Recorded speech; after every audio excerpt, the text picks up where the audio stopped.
Hello friends, NCERT chapter number 2 उसके अंदर हम लोगों ने पोटेंशियल एनर्जी देखा। डाइपोल को यूनिफॉर्म इलेक्ट्रिक फील्ड के अंदर अगर हम रखते हैं तो तब कितनी पोटेंशियल एनर्जी होती है वो देखा। कैपेसिटर के ऊपर हमने बहुत सारे सम उसकी थियरी सब कर दी है। आज मैं एग्जाम्पल नंबर टेक्स्ट बुक का जो इलस्ट्रेशन एग्जाम्पल नंबर 4 है वो करवाने जा रहा हूं। ध्यान से देखिए। 4 charges are arranged at the corners of a square ABCD of D side as shown in figure. Find the work required to put together this arrangement. पहली बात तो ये है, ध्यान से सुनो। ये है एग्जाम्पल टेक्स्ट बुक का एग्जाम्पल नंबर 4। कहना क्या चाहते हैं ध्यान से। 4 चार्जेस को उसने ये एक स्क्वायर जो है, ये जो स्क्वायर है इसकी हर एक वर्टाइस इस पे 4 चार्जेस को रखा हुआ है। और ये अरेंजमेंट उसने कैसे की है, मतलब क्या है, अरेंजमेंट कैसे की है मतलब क्या है कि पहले यहां पे ये प्लस क्यू चार्ज लाया। सपोज कि इसको मैं नाम दे देता हूं ए बी सी डी। पहले ये यहां पे प्लस क्यू चार्ज को लाया जब यहां पे और तीनों चार्ज नहीं थे। पहले यहां पे कोई नहीं था तब इसने किसको लाया, प्लस क्यू चार्ज को लाया, प्लस क्यू चार्ज को। अब प्लस क्यू चार्ज यहां पे है और तब वो यहां पे किसको लाया, माइनस क्यू चार्ज। अब ये minus Q and plus Q दोनों यहां पे है तब ये किसको लाया, सी पॉइंट पे प्लस क्यू को।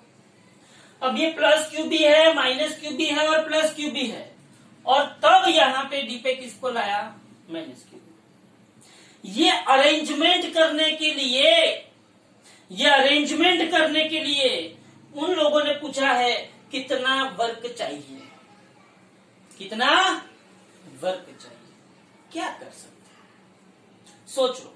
उसने ऐसा पूछा है, find the work required to put together this arrangement. Work required to put together this arrangement. ये अरेंजमेंट करने के लिए इसका मतलब ये हुआ कि समझो 4 बंदे हैं, 4 लोग हैं।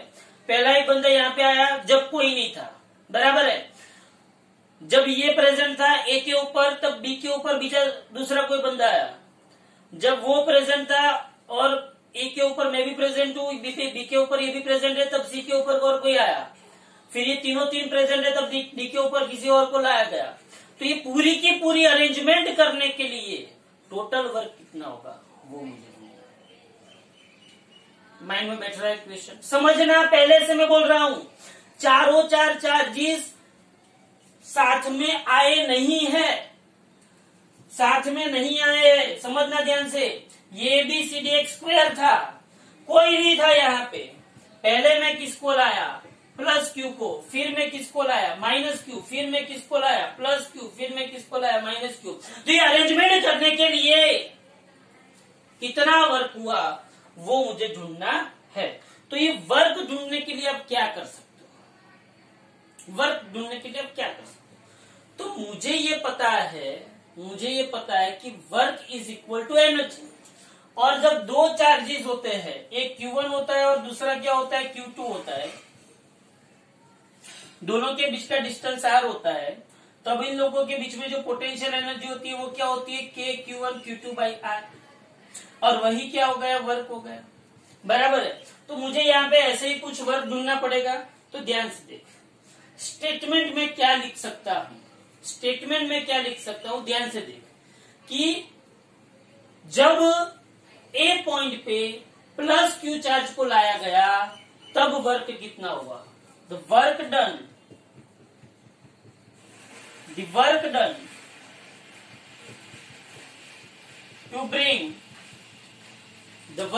To bring plus Q charge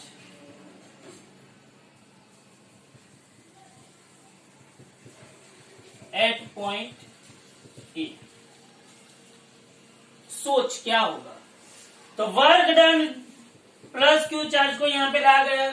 क्या ये प्लस क्यू जब यहाँ पे आया, क्या कोई नहीं है गांव में, सपोज कि पूरी दुनिया में कोई नहीं और मैं अकेला आया, तो क्या दूसरे चार्ज की इफेक्ट मुझ पे होगी? अरे मैं अकेला हूं तो दूसरे की इफेक्ट कहां से मुझ पे होगी? तो इसका मतलब ये हुआ कि के ये प्लस क्यू, लेकिन दूसरा कोई चार्ज नहीं है मतलब 0 डिवाइडेड बाय आर ले लो, कोई भी डिस्टेंस ले लो, लेकिन 0 मल्टीप्लाइड बाय वॉट एवर क्या आएगा? 0। तो प्लस क्यू चार्ज को जब लाया गया तब और कोई चार्ज नहीं था, मतलब जब मैं अकेला आया तब मुझे लाने के लिए जो वर्क करना पड़ा वो क्या हो गया? 0, क्योंकि कोई दूसरे चार्ज की इफेक्ट मुझ पे नहीं थी, या तो मैंने कोई दूसरे चार्ज के साथ इंटरेक्शन किया नहीं था। इसका मतलब ये हुआ कि I am alone, I am अकेला, सो मुझे यहाँ पे लाने के लिए कोई वर्क नहीं हुआ। अच्छा भाई, बहुत बढ़िया। अब दूसरा पॉइंट लिखते हैं। नाउ ये जो सुनो मेरी बात, आप ऐसा समझ सकते हो A B is equal to B C is equal to C D is equal to D A is equal to क्या होगा? Small D. सही बात है, ये बात बिल्कुल बढ़िया है। अब मैं आपको ये भी समझा सकता हूं कि ए से सी ले लो तो ये डी है, ये भी डी है, तो ये कितना होगा? √2d होगा। सिमिलरली बी डी पर क्या होगा? √2d होगा। तो A C is equal to AD square plus DC square, तो ये क्या होगा? √d मतलब d का स्क्वायर प्लस d का स्क्वायर क्या हुआ? √2d स्क्वायर, d का स्क्वायर प्लस d का स्क्वायर, तो क्या हुआ? √2d बराबर है। तो ये मुझे √2d मिल गया। अब देख, ये मैंने मेजरमेंट लिख दी। अब देख, the work done to put minus q charge at point B in the presence of plus q charge at point A। A point पे प्लस क्यू चार्ज की प्रेजेंट पे माइनस क्यू चार्ज को रखने के लिए कितना वर्क हुआ? तो W2 is equal to K plus Q minus Q divided by A B. तो W2 इज इक्वल टू क्या हुआ? Minus K Q square divided by, बोलो ए बी क्या है? डी। तो यहाँ पे आंसर क्या आ गया? डी। ये क्या हुआ?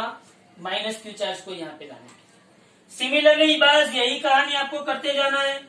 बोलो यही कहानी आपको करते जाना है। कैसे करोगे?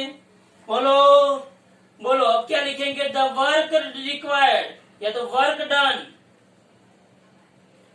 To bring plus Q charge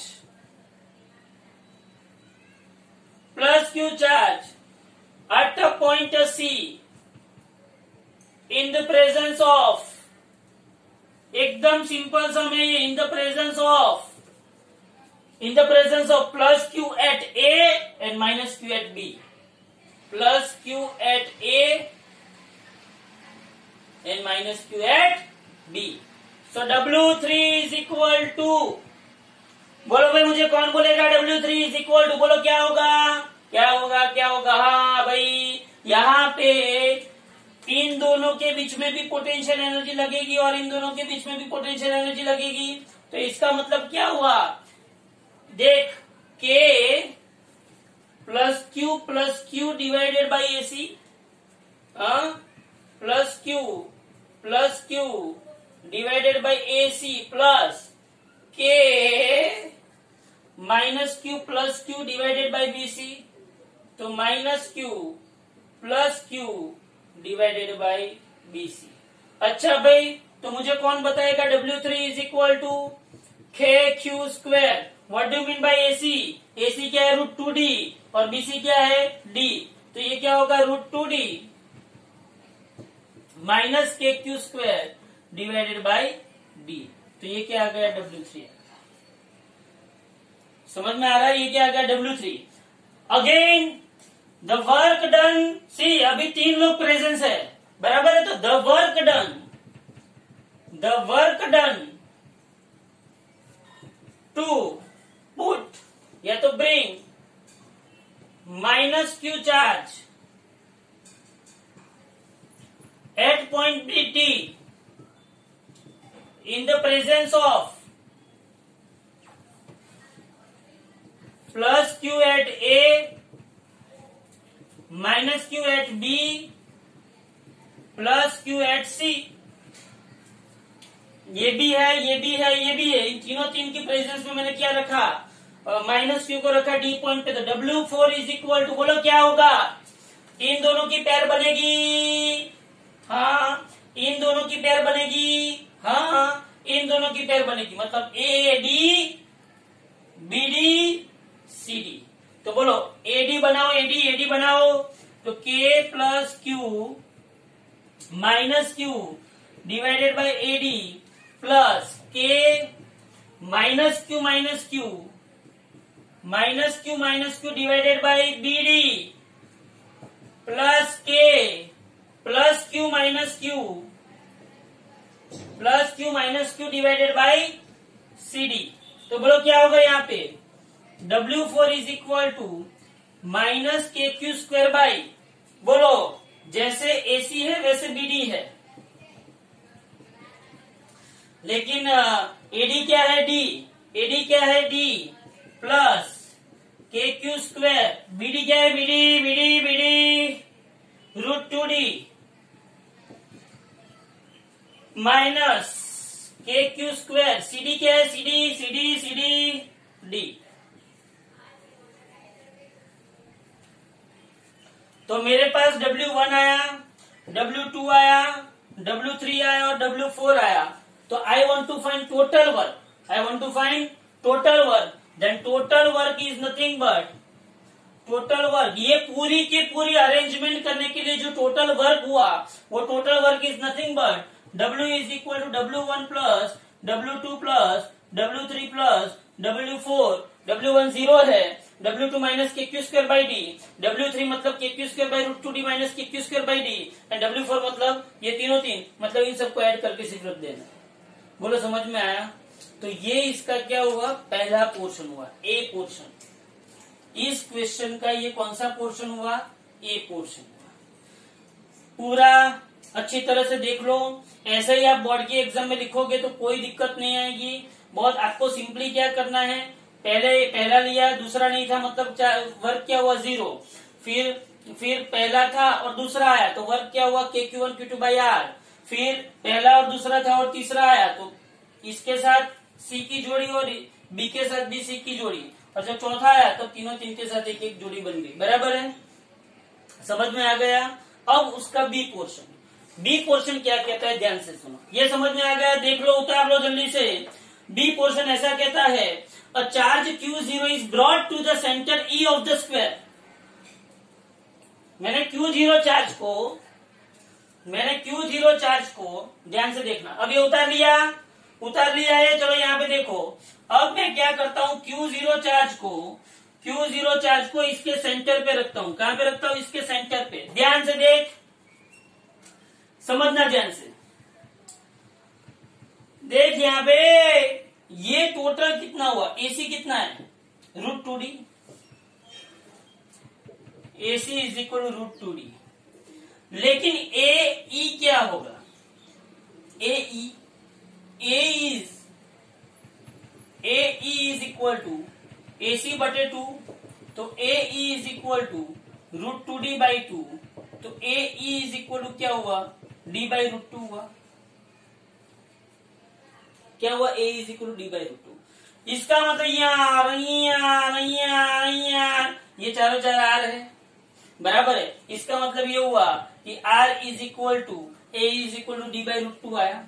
अब उसने क्या बोला है कि मैं कोई Q0 चार्ज ले लूं। कौन सा चार्ज ले लूं, Q0 चार्ज को सेंटर पे रखने के लिए कितना वर्क हुआ होगा, Q0 चार्ज को सेंटर पे रखने के लिए कितना वर्क हुआ होगा। मुझे वर्क ढूंढना है, तो पहले मैं क्या करता हूं, ये चारों चार्ज जो चार्जेस है, क्योंकि वर्क का इक्वेशन दूसरा भी है मेरे पास। कौन सा इक्वेशन है भाई, वर्क का इक्वेशन दूसरा मेरे पास कौन सा है कि वर्क इज इक्वल टू क्या होता है, charge multiplied by potential. W is equal to क्या होता है Q इंटू वी। क्या होता है W is equal to Q into V. क्या होता है W is equal to Q into V. तो मेरे पास charge is equal to Q into work is equal to Q into V है, तो मैं पहले V ढूंढू। क्या ढूंढू? V। तो पोटेंशियल, ये बी पोर्शन में लिखने का आपको, potential at point E due to this 4 charges. बोलो भाई क्या होगा?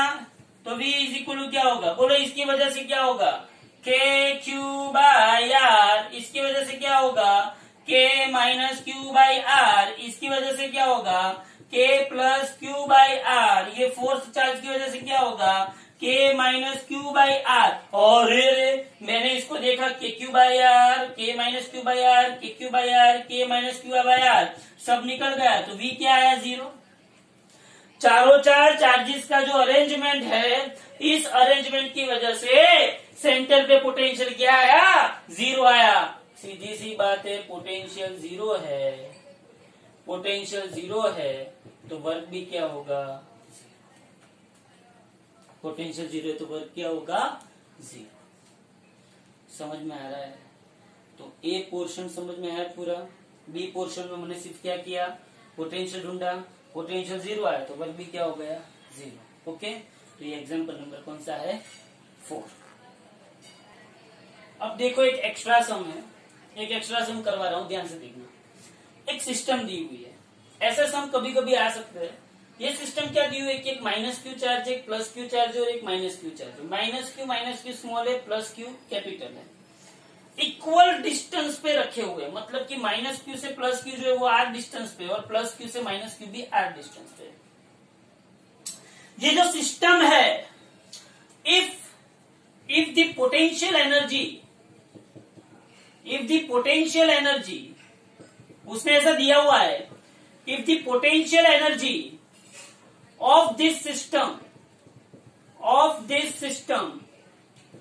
Is 0, if the potential energy of this system is 0, if the potential energy of this system is 0, then find capital Q by small q। तो capital Q by small q find कीजिए। बहुत ही मासूम सा सम है। ये पोटेंशियल एनर्जी सिस्टम की 0 थे, 1 2 3 हुआ, ये 1 2 3 कर दो तो potential energy of the system, potential energy U is equal to 0 यहाँ पे दिया हुआ है। अच्छा भाई, तो इसका कपल कौन कौन सा बनेगा? कपल बनाओ, कपल 1 का 2 के साथ बना, हाँ भाई, 1 का 3 के साथ बना, हाँ भाई, 2 का 3 के साथ। समझ में आ रहा है ना? ये 1 2 3 है, 1 का 2 के साथ बना 1 2, 1 का 3 के साथ बना 1 3, हाँ, फिर 2 का 3 के साथ बना 2 3, 2 का 1 के साथ बना 2 1, लेकिन 1 2 आ गया तो 2 1 गया। 3 का 1 के साथ बना 3 1, लेकिन 1 3 आ गया तो 3 1 भी गया। समझ में आ रहा है? 1 2 3 जो है उसके मैक्सिमम कितने कपल बना सकते हो? 1 2, देख, 1 2 1 3, 1 2 1 3, ओके, 2 1 2 3, 3 1 1 2 1 3, 2 1 2 3, 3 1 3 2, बराबर है। 1 2 आ गया तो 2 1 का कोई काम नहीं है, 1 3 आ गया तो 3 1 का कोई काम नहीं है, 2 3 आ गया तो 3 2 का कोई काम नहीं है। समझ में आया इतना? तो इसका मतलब ये हुआ कि पोटेंशियल एनर्जी किस किस के बीच में बनेगी? तो U12 plus U13 plus U23 is equal to 0। 1 2 के बीच, 1 3 के बीच, 2 3 के बीच टोटल पोटेंशियल एनर्जी उसने क्या बोली है? 0। चलो 1 2 पोटेंशियल एनर्जी का इक्वेशन क्या है? अरे भाई पोटेंशियल एनर्जी का इक्वेशन क्या है? K Q1 Q2 by R। तो यहां पे क्या होगा? बोलो भाई, U12 1 2, तो K माइनस Q मतलब Q1, ये plus Q divided by R। R मतलब ये डिस्टेंस है इन दोनों के बीच का, तो R प्लस U13 1 3, बोलो 1 3, तो K minus Q divided by R plus R। 1 और 3 के बीच का डिस्टेंस कितना है 2r, और 2 3 में k plus q minus q divided by r is equal to 0। Simple सी बात हुई। 1 2 1 3 एंड 2 3, 1 2 के बीच में डिस्टेंस r, 2 3 के बीच में डिस्टेंस r, और 1 3 के बीच में r प्लस r कितना हुआ 2r। बोलो समझ में आ रहा है? बस इसको सॉल्व कर दो। बोलो इसको सॉल्व कैसे करोगे? कैसे करोगे? तो यहाँ पे k minus Q by R, k minus Q by R, k minus Q by R सब में कॉमन, तो k minus Q by R सब में कॉमन। अच्छा k minus Q by R यहाँ पे चला गया तो यहाँ पे कितना बचा प्लस q। अच्छा k minus Q by R यहाँ पे चला गया तो यहाँ पे कितना बचा minus Q by two. k minus Q by R गया तो माइनस क्यू बाई टू बचा, और यहाँ पे k minus Q by R गया तो यहाँ पे कितना बचा plus q is equal to 0। अब ये k minus Q by R को यहाँ पे चला जाओ तो ये क्या हो जाएगा 0। तो बोलो बाकी क्या बचा q प्लस q, 2q minus Q by two is equal to 0। तो 2q is equal to q by two. मुझे क्या पूछा था? मुझे क्या पूछा था? Capital Q by small q। तो मैं क्या लिख सकता हूँ? Capital Q by small q, capital Q by small q is equal to 1/4। ये 2 नीचे आ जाएगा, ये स्मॉल q नीचे चला जाएगा, तो capital Q by small q is equal to क्या होगा 1/4। बोलो समझ में आ रहा है ये? ऐसा ही मैं आपको जब करवाऊंगा ना तब मैं क्यूब के अंदर करवाऊंगा। क्यूब के ऊपर 4 नीचे ऐसे 8 वर्टाइसिस पे 8 चार्जेस हो गए, और उसका मैं आपको पोटेंशियल एनर्जी फाइंड आउट करवाऊंगा। बराबर है? देख लो इसको। ओके, अब एक और बात ध्यान से सुनो। सभी स्टूडेंट अभी भी मेरे को कॉपी नहीं भेज रहे हैं, जब पीडीएफ नहीं भेज रहे हैं, लेक्चर नहीं देख रहे हैं। पढ़ना हो तो अच्छी तरह से पढ़ो, वरना आर्ट्स या कॉमर्स में चले जाओ। मेहरबानी करो, लेकिन अच्छी तरह से पढ़ो। अभी भी बोल रहा हूं मैं। बराबर है? बाकी मेरे को पेरेंट्स के साथ बात करने की जरूरत पड़ेगी। ओके।